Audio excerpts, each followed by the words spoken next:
പക്ഷേ NEP-യുടെ പ്രശ്നം അടിസ്ഥാനമായി അതല്ല. വർഗീയമായിട്ട് നിങ്ങൾ കടത്തിവിടുമോ? വിശാലമായ ദേശീയ രാഷ്ട്രീയത്തിൽ എനിക്ക് ആശങ്കയുണ്ടെന്നേ. NEP രാഷ്ട്രീയത്തിൽ വന്നാൽ കേരളത്തിൻ്റെ അവസ്ഥയല്ല ഉത്തർപ്രദേശിൽ, കേരളത്തിൻ്റെ അവസ്ഥയല്ല ഗുജറാത്തിൽ. എന്തുകൊണ്ട് മഹാത്മാഗാന്ധി ആത്മഹത്യ ചെയ്തു എന്ന് ചോദ്യപേപ്പർ ഇടുന്ന ഗുജറാത്തിലെ അവസ്ഥയിൽ, ഈ ഉത്തർപ്രദേശിലെ അവസ്ഥയിൽ, ഒരുപക്ഷേ BJP ഭരിക്കുന്ന മറ്റു സംസ്ഥാനങ്ങളിൽ ഇതൊക്കെ കടന്നുകൂടും. അവിടെ NEP തത്വത്തിൽ എതിർക്കുക തന്നെയല്ലാതെ മറ്റു വഴികളില്ല. പക്ഷേ അപ്പോഴും ഒരു ചോദ്യം, ഇനി NEP നിങ്ങൾ എതിർത്താൽ പോലും ദേശീയ നയത്തിൻ്റെ ഭാഗമായിട്ട് വരുന്ന NCERT പരിഷ്കരണത്തിൽ ഇത് NEP വരുന്നതിന് മുമ്പ് തന്നെ ഇത് കടത്തിവിട്ട് കഴിഞ്ഞു. പക്ഷേ നമ്മുടെ സംസ്ഥാനം അതിനെ പ്രതിരോധിച്ചത് എങ്ങനെ? സംസ്ഥാനത്തിൻ്റെ ഫ്രെയിംവർക്ക് ഉപയോഗിച്ചുകൊണ്ടാണ്, സംസ്ഥാനത്തിൻ്റെ കരിക്കുലം ഫ്രെയിംവർക്ക് ഉപയോഗിച്ചുകൊണ്ടാണ്. അതിപ്പോഴും നടത്താൻ കഴിയും. ഒരു കാര്യം കൂടി ഞാൻ പ്രേക്ഷകരോട് പറയാം. ഇതിനകം തന്നെ ഈ 1ാം ക്ലാസ് മുതൽ 10ാം ക്ലാസ് വരെയുള്ള വിദ്യാർത്ഥികൾക്കുള്ള പാഠപുസ്തകങ്ങൾ ഇതിനകം തന്നെ പൂർണ്ണമായിട്ടും അച്ചടിച്ച് നമ്മൾ കഴിഞ്ഞിരിക്കുന്നു.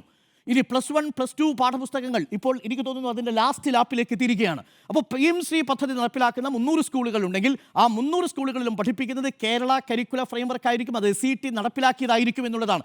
ഘടനാപരമായി ഒരിടത്തും മാറ്റം ഇതുവരെയും വന്നിട്ടില്ല. ഈ പ്രീ പ്രൈമറി അടക്കമുള്ള സംവിധാനങ്ങളൊന്നും ഒരിടത്തും വന്നിട്ടില്ല. പക്ഷേ ഇത് വരും എന്ന് തന്നെയാണ് ഞാൻ പറയുക. കേരളത്തിനൊന്നല്ല, ഒരു സംസ്ഥാനത്തിനും അധികകാലം NEP-യിൽ നിന്ന് ഒഴിഞ്ഞു മാറാൻ കഴിയില്ല. കാരണം എന്താ? 2030 ആകുമ്പോൾ നമ്മുടെ TTC-യിലെയും BED-ൻ്റെയും ഒക്കെ രീതി മാറാൻ പോവുകയാണ് സ്മൃതി. അവിടെ വരാൻ പോകുന്നത് എങ്ങനെയാ? 5, 3, 3, 4 എന്ന ഘടനയ്ക്കനുസരിച്ചായിരിക്കും വരാൻ പോകുന്നത്. കേരളത്തിൽ മാറി നിൽക്കാൻ പറ്റുമോ?